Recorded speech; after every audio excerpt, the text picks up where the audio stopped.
Ngayon naman po ay explain ko sa inyo ang objective number 4 kasi iba po yung objective number 4 last school year kesa sa objective 4 for this coming school year.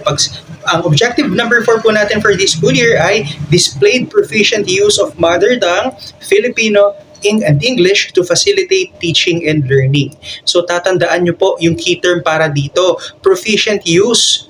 No? Kung ano pong medium of instruction ang ginagamit ninyo sa inyong learning area, importante po na marunong, maayos kayong gumamit nun. Kasi po, for this coming school year, titignan na po ito sa inyong performance. For example po, ikaw ay nagtuturo ng mathematics. Ang medium of instruction po dito ay English. So, ibig sabihin, dapat proficient po tayong gumamit ng language na ito kasi hindi lang po tayo pwedeng marunong lang sa content. Hindi naman po ibig sabihin na hindi nyo to major ay hindi po tayo proficient.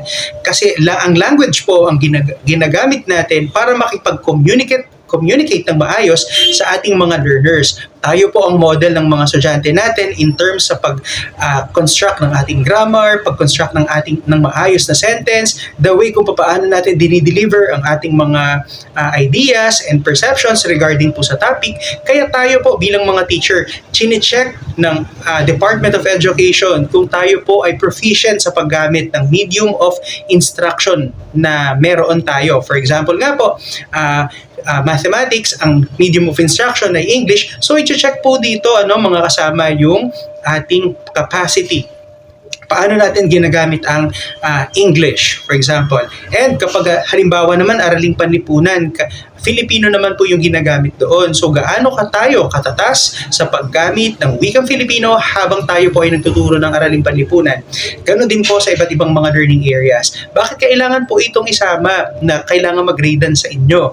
Kasi nga po, nabanggit ko na rin po kanina, ito po ay standard, no? According ito sa Philippine Standard, Professional Standard for Teachers na dapat itong isang aspect sa paggamit ng communication, ng language ay maayos na maihatid sa mga estudyante.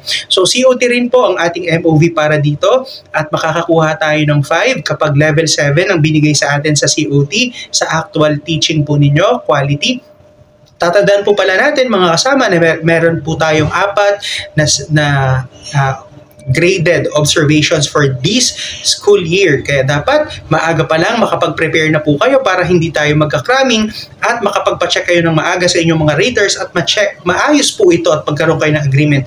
Ma-meet nyo po lahat ng mga ine-expect na objectives na makikita doon sa inyong mga nabuong lesson. So sa quality naman or sa efficiency naman po, kailangan nasa tamang oras or minuto yung execute nyo ng inyong lesson. Sana po nagkaroon po kayo ng idea regarding po dito sa objective number 4.